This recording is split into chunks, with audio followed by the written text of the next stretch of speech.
ଚୈତ ମାସ ଯେହେତୁ ଚାଲୁଛି, ଆଜି ହେଉଛି ମଙ୍ଗଳବାର। ମା ମଙ୍ଗଳାଙ୍କ ଦେବୀଙ୍କ ପୁରାଣରୁ ଜାଣିବା ସୃଷ୍ଟି ରହସ୍ୟ ଓ ଆଦିଶକ୍ତି ମଙ୍ଗଳା ଶ୍ରୀ ଶ୍ରୀ ଦେବୀ ମଙ୍ଗଳା ଶାସ୍ତ୍ରମ୍। ଚାଲନ୍ତୁ ଆଜି ଆରମ୍ଭ କରିବା। ନିତ୍ୟାନନ୍ଦ କରି ଦେବୀ ମଙ୍ଗଳାଇ ସୌନ୍ଦର୍ଯ୍ୟ ରତ୍ନ କରି, ନିର୍ଧୁତା ଖେଳ ଘର ପାବନ କରି, ତ୍ରଂ ମଙ୍ଗଳା ମାହେଶ୍ୱରୀ। ପାଳୟାଞ୍ଚଳଂ ବଂଶ ପାବନ କରି, ମାଙ୍ଗଲ୍ୟ ଧୀଶ୍ୱରୀ। ଭକ୍ତ ବସଳା ସୁଖ ଐଶ୍ୱର୍ଯ୍ୟକର, ମଙ୍ଗଳାଇ ମାହେଶ୍ୱରୀ। ନାନା ରତ୍ନ ବିଚିତ୍ର ଭୂଷଣ କରି, ହେ ମା ବରାଡମ୍ବରୀ। ମୁକ୍ତାହାର ବିଲମ୍ବନମାନ କରି, ମହାଲକ୍ଷ୍ମୀ ଆଦ୍ୟଶ୍ୱରୀ। ଜଗାନନ୍ଦ କରି ବିଶ୍ୱମରୀ, ଧର୍ମାର୍ଥ କାମ ମୋକ୍ଷକାରୀ। ସର୍ବ ସଜ୍ଜ ସମସ୍ତ ସର୍ବାଞ୍ଛିତକାରୀ, ମଙ୍ଗଳାଇ ମହାଶ୍ୱରୀ। କୈଳାସଚଳ କନ୍ଦରାଳୟ କରି, ଗୌରୀ ଉମା କୌମାରୀ। ନିତ୍ୟମାର୍ଥ ଗୋଚରଂ କରି, ଓଁକାର ବୀଜା ଆଦ୍ୟଶ୍ୱରୀ। ମୋକ୍ଷ ଦ୍ୱାରକ ପାଟପାଟନ କରି, ମଙ୍ଗଳାଇ ଦିଗମ୍ବରୀ। ସୂକ୍ଷ୍ମା ସ୍ଥଳା ଅପରୁବାଚ, ଦେବୀ ଆଦ୍ୟା ସୁରେଶ୍ୱରୀ। ଦୁର୍ଗା ହୃଦୟ କନ୍ଦରୀ ଦେବୀ, କନକ ବର୍ଣ୍ଣାଚ ସୁନ୍ଦରୀ। ସର୍ବଜନେଶ୍ୱରୀ ଭଗବତୀ, ମଙ୍ଗଳାଇ ମାହେଶ୍ୱରୀ।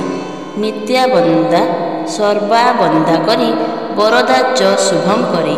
କାମାକାକ୍ଷ କରି, ଜନ ଜୟ କରି, କୃପାମୟୀ ଶୁଭଙ୍କରୀ। ସାଙ୍ଗମାନେ ଚାଲନ୍ତୁ ଆରମ୍ଭ କରିବା ସୃଷ୍ଟି ରହସ୍ୟ ବିଷୟରେ ଓ ଆଦ୍ୟଶକ୍ତି ମଙ୍ଗଳାଙ୍କ ବିଷୟରେ। ଆମର ଭିଡ଼ିଓ ଯଦି ଆପଣଙ୍କୁ ପସନ୍ଦ ଆସିଲା ତେବେ ଭିଡ଼ିଓକୁ ଲାଇକ୍, ସବସ୍କ୍ରାଇବ୍, ସେୟାର କରିଦିଅନ୍ତୁ। କମେଣ୍ଟ ମାଧ୍ୟମରେ ଜୟ ମା ମଙ୍ଗଳା ନିଶ୍ଚିନ୍ତ ଲେଖିଦିଅନ୍ତୁ। ଚାଲନ୍ତୁ ଆରମ୍ଭ କରିବା। ସୃଷ୍ଟିର ମଙ୍ଗଳମୟୀ ସ୍ୱରୂପ ଯେ ମାତ, ମଙ୍ଗଳା ନାମରେ ରୂପ ଅପୂର୍ବ ଶୋଭିତ। ସକଳ ସ୍ଥାନରେ ମାତ କରନ୍ତି ଯେ ବାସ, ସତ୍ୟ ଶାନ୍ତି ଦୟା କ୍ଷମା ଦିଅନ୍ତି ଆଶୀର୍ବାଦ। ସକଳ ଶୁଭ କାର୍ଯ୍ୟ ମଙ୍ଗଳାଚରଣ, ତାଙ୍କ ନାମ ହୋଇ ଆଦ୍ୟା ଉଚ୍ଚାରଣ। ଯେଉଁ ତାହାଙ୍କର ଉପାସନା କର, ସୁଖ ଐଶ୍ୱର୍ଯ୍ୟରେ ସଦାନନ୍ଦ ଭୋଗ କରେ। ମହାବିପଦରୁ ଦେବୀ କରନ୍ତି ଉଦ୍ଧାର, ସନ୍ତାନ ବସଳା ମାତ ଦୟା ଯେ ଅପାର। ଅର୍ଜୁନ କହୁଛନ୍ତି, ସୃଷ୍ଟିର ରହସ୍ୟ ବଡ଼ ବିଚିତ୍ର ଅଟଇ, କୁହ ପ୍ରଭୁ ବୁଝାଇଣ ବ୍ରହ୍ମାଣ୍ଡ ଗୋସାଇଁ। ସୃଷ୍ଟିର ସର୍ଜନା ପୁଣି ଦେବୀଙ୍କର ମହିମା, ଅନନ୍ତ ନୀଳା ତୁମର ନ ପାଏ ମୁଁ ସୀମା। ନ ପାରଇ ସ୍ଥିର କରି ସୃଷ୍ଟିର କାରଣ, ତବ ମୁଖ ଶୁଣି ହେବ ମୋର ଦିବ୍ୟ ଜ୍ଞାନ। ଭଗବାନ ଶ୍ରୀହରି କହୁଛନ୍ତି, ମନ ଦେଇ ଶୁଣ ତେବେ ତୃତୀୟ ପାଣ୍ଡବ, ଅନାଦି ଅନନ୍ତ ସୃଷ୍ଟି ନ ମିଳଇ ଠାବ। ଦିନ ରାତି ମାସ ବର୍ଷ ଗଡ଼ିଣ ଚଳଇ, ଯୁଗ ପରେ ଯୁଗ ପୁଣି ବିବର୍ତ୍ତନ ହୋଇ। ସତ୍ୟ ତେତିଆ ଦ୍ୱାପର ଯେ କଳିଯୁଗ ଶେଷ, 284 ଯୁଗ ହୋଇଲେ ଶେଷ। ବ୍ରହ୍ମାଙ୍କୁ ଯଦିଏ ମାତ୍ର ଆୟୁଷ ହୁଅଇ, ଏହିପରି କୋଟି ମନ୍ୱନ୍ତରେ 1 ମାସ ହୋଇ। 4 ଲକ୍ଷ କୋଟିଏ ବରଷ ବ୍ରହ୍ମାଙ୍କର, ଆୟୁଷ ସରଇ ହୁଏ ପ୍ରଳୟ ଆବର। ଅନନ୍ତ ବିଶ୍ୱ ବ୍ରହ୍ମାଣ୍ଡ ପ୍ରଳୟ ଜଳରେ, ବୁଡ଼ିଯାଏ ସର୍ବଗ୍ରାସୀ କାଳର କୋଳରେ। ଶୂନ୍ୟ ପୁରୁଷ ଯେ ନିରାକାର ଶୂନ୍ୟ ଥାଇ, ବିଶ୍ରାମ କରନ୍ତି ସର୍ବାତ୍ମା ଗର୍ଭେ ନେଇ। ପରମେଶ୍ୱରୀ ତାଙ୍କର ଅଙ୍ଗରେ ମିଶନ୍ତି, ମହାନିଦ୍ରାରେ ଅନନ୍ତ କାଳ ସେ ରୁହନ୍ତି। ପରମ ବ୍ରହ୍ମ ନିରାକାର ନିର୍ଗୁଣ ପୁରୁଷ, ଶୂନ୍ୟ ମଣ୍ଡଳରେ ନିତ୍ୟ କରିଥାନ୍ତି ବାସ। ସକଳ ଦେବତା ଆଦି ନାଶ ଯାଇଥାନ୍ତି, ଗ୍ରହ ତାରା ନକ୍ଷତ୍ର ଯେ କିଛି ନ ରୁହନ୍ତି। ବ୍ରହ୍ମାଙ୍କର ଏକ ଦିବସେ ସୃଷ୍ଟି ହୁଏ ନାଶ, ସେହି ପ୍ରକାରେ ବ୍ରହ୍ମରାତ୍ର ଶୂନ୍ୟ ପରକାଶ। ପ୍ରଳୟ ଜଳ କ୍ରମଶ ବଢ଼ିଣ ଚଲାଇ, ବିଶ୍ୱ ବ୍ରହ୍ମାଣ୍ଡ ଯାକ ସେ ଗ୍ରାସ କରିଥାଏ। ସେଇଠୁ ଅର୍ଜୁନ କହୁଛନ୍ତି, ହେ ପ୍ରଭୁ ବିଶ୍ୱ ନିୟନ୍ତା କରୁଣା ସାଗର, ଆହୁରି ଆଶ୍ଚର୍ଯ୍ୟ ମୋତେ କଲ ଶ୍ରୀଧର। ତୁମେ କେଉଁଠାରେ ରୁହ ଅଜର ଅମର, ଆମର ଆତ୍ମା ଅନେକ ଯେ ଅଛନ୍ତି ମହୀର। ସେମାନେ କିପରି କେଉଁ ଠାବରେ ରୁହନ୍ତି, ବୁଝାଇ କହିବ ମୋତେ ମନୁତୋଟୁ ଭ୍ରାନ୍ତି। ସେଇଠୁ ଭଗବାନ ଶ୍ରୀହରି କହୁଛନ୍ତି, ମୃଦୁ ମୃଦୁ ହସି କହିଲେ ଦ୍ୱାରକା ବିହାରୀ, ବ୍ରହ୍ମଜ୍ଞାନ ଏହା ଅତି ଅଛୋଜା ପଚାରି। ପ୍ରଳୟ ବହୁ ପ୍ରକାର ବ୍ରହ୍ମାଣ୍ଡେ ଘଟଇ, ଏହାର କାରଣ ମହାପାପ ଭାରା ପାଇ। ସତ୍ୟ ନ୍ୟାୟ ଧର୍ମ ନେଇ ସୃଷ୍ଟିର କାରଣ, ପାପ ଭାବେ ଏହା ଯଦି ହୁଏ ଅକାରଣ। ତେବେ ଦୈବୀ ପ୍ରଳୟ ଦଣ୍ଡ ଯେ ଦିଅଇ, ଖଣ୍ଡପଳୟ ନାମରେ ନାମ ସେହି ପାଇ। ମହାମାରୀ ବାତ୍ୟା ବନ୍ୟା ସମୁଦ୍ର ଲହରୀ ଅନେକ ନଷ୍ଟ କରିଲେ ଚେତା ଦିଏ କରି। ଏହାପରେ ଧର୍ମ କର୍ମ ତେଜିଲେ ଜଗତ ଆତ୍ମଗର୍ବେ ପାପ ପୁଣ୍ୟ ହେଲେ ବିପର୍ଯ୍ୟନ୍ତ।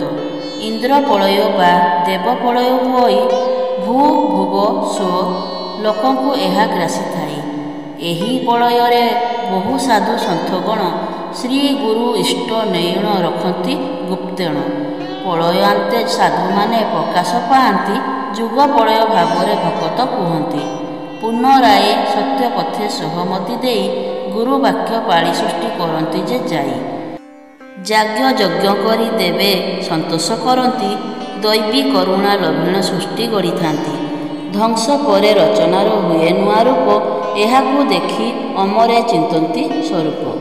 ଏ ସମୟେ ଆମ୍ଭେ କଳ୍ପବଟେ ଥାଇ ରହି ଯବାକୃତ ପରବ୍ରହ୍ମ ସ୍ୱରୂପକୁ ନେଇ। ମୁନି ଋଷି ସାଧୁଜନେ ତପ ଆଚରନ୍ତି କଠୋର ଧ୍ୟାନରେ ସଦା ମଗନ ରୁହନ୍ତି। ଭକ୍ତଙ୍କର ଡାକରେ ଆମ୍ଭେ ସଚେତନ ହଉ ଆଦ୍ୟଶକ୍ତି ମହାମାୟା ପାଶେ ପୁଣି ଯାଉ। ଜଗତ ଜନ ବୁଝାଇ କୁହନ୍ତି କାରଣ ଜଗନ୍ନାଥ ନାମ ତୁମ ଯାଅ ଜଗ ତେଣ। ଆଦ୍ୟାଶକ୍ତି ଅର୍ଷୁ ଦିବ୍ୟାକନ୍ୟା ହୁଏ ଜାତ ଲକ୍ଷ୍ମୀ ରୂପେ ବିରାଜନ୍ତି ପୁଣି ଏ ଜଗତ। ଆମ୍ଭେ ହେଉ ତିନି ଭାଗ ବ୍ରହ୍ମା ବିଷ୍ଣୁ ଶିବ ଅନାଦା ଶକ୍ତିରୁ ଜାତ ହନ୍ତି ଗୁରୁଦେବ। ଉଦ୍ଧାର କରତା ଗୁରୁ ଏ ଭବସାଗରୁ ବ୍ରହ୍ମା ବିଷ୍ଣୁ ମହେଶ୍ୱର ମିଳିତ ଯେ ଗୁରୁ। ସଂସାର ମଙ୍ଗଳ ପାଇଁ ଶିବ ଧ୍ୟାନେ ରତ ଅବତାର ହୋଇ ଆମ୍ଭେ ପାଳୁ ଏ ଜଗତ। ଆଦି ବ୍ରହ୍ମା ନିର୍ଦ୍ଦେଶରେ ବ୍ରହ୍ମା ପ୍ରଜାପତି ଜୀବ ଜଗତ ସମସ୍ତ ସୃଷ୍ଟି ଯେ କରନ୍ତି। ମହାମାୟାଙ୍କର ଠାରୁ ଏକ ଶକ୍ତି ଯେ ଉତ୍ପନ୍ନ ସୃଷ୍ଟିର ମଙ୍ଗଳ ପାଇଁ ମଙ୍ଗଳା ଯା ନାମ। ଜଗତ ପରିଚାଳନା ମଙ୍ଗଳା କରନ୍ତି ସେ ପୁଣି ବହୁ ରୂପରେ ସ୍ୱରୂପ ଧରନ୍ତି। ଏହାପରେ ଆହୁରି ଯେ ବ୍ରହ୍ମାଙ୍କ ପଳୟ ବ୍ରହ୍ମଲୋକ ସତ୍ୟଲୋକ ହୋଇଥାଏ କ୍ଷୟ। ଏହି ପଳୟରେ ଆମ୍ଭେ ବ୍ରହ୍ମେ ଲୀନ ହଉ ଅନନ୍ତ ବିଷ୍ଣୁ ଗର୍ଭରେ ସୁଖେ ନିଦ୍ରା ଯାଉ। ବିଶ୍ୱ ବ୍ରହ୍ମାଣ୍ଡ ଯାହାଙ୍କର ଗର୍ଭେ ଅଛି ଭରି ଅନନ୍ତ ଶଯ୍ୟାରେ ରହୁ ଦିବସ ସର୍ବରି। ଅମର ଆତ୍ମା ଯେତେକ ରୁହନ୍ତି ସେଠାରେ ନିର୍ଗୁଣ ପରମ ବ୍ରହ୍ମ ଶୂନ୍ୟ ପୁରୁଷରେ। ନିଦ୍ରା ରୂପେ ମହାମାୟା ତାଙ୍କ ନେତ୍ରେ ଥାଇ ସୃଷ୍ଟି ନାଶ ଦୁଃଖ ସେହୁ ବିଷାଦ ଯେ ଥାଇ। ସୁଖ ସଂସାର ଭାଙ୍ଗିଲେ କାନ୍ଦନ୍ତି ଯେ ମାତା ହତାଶ ହଇଣ କରିଥାନ୍ତି ନିତ୍ୟ ଚିନ୍ତା। ସନ୍ତାନ ବତ୍ସଳା ମାତା ବ୍ରହ୍ମେ ମିଶି ରହି କିଛି କାଳ ପରେ ସୃଷ୍ଟି ଇଚ୍ଛା ଯେ ଜାଗଇ। କହଇ ଯେ ବିପ୍ର ବିଷ୍ଣୁଦେବ ଏ ପୁରାଣ ଶ୍ରୀହରି ମୁଖରୁ ଶୁଣିଥିଲେ ଯା ଅର୍ଜୁନ। ସାଙ୍ଗମାନେ ଆଜି ପାଇଁ ଏତିକିରେ ରଖୁଛି ଶ୍ରୀ ମଙ୍ଗଳା ଦେବୀଙ୍କ ପୁରାଣରୁ। ଆଗାମୀ ଅଧ୍ୟାୟରେ ଜାଣିବା ମାଙ୍କର ବିଷୟରେ। ଆମ ଭିଡ଼ିଓ ଯଦି ଆପଣଙ୍କୁ ଭଲ ଲାଗିଲା ତ ଭିଡ଼ିଓକୁ ଲାଇକ୍ ସବସ୍କ୍ରାଇବ୍ ସେୟାର କରିଦିଅନ୍ତୁ। କମେଣ୍ଟ ମାଧ୍ୟମରେ ଜୟ ମା ମଙ୍ଗଳା ନିଶ୍ଚିନ୍ତ ଲେଖିଦିଅନ୍ତୁ। ନମସ୍କାର।